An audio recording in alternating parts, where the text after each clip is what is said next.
తండ్రి గురుదైవం సేవకన్నదాసులకే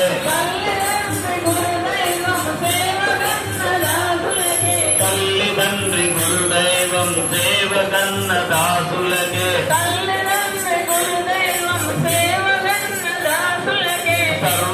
సర్వసదానందులెప్పుడు కోటిలంగి ఉంటాయ హరి ఓం శివ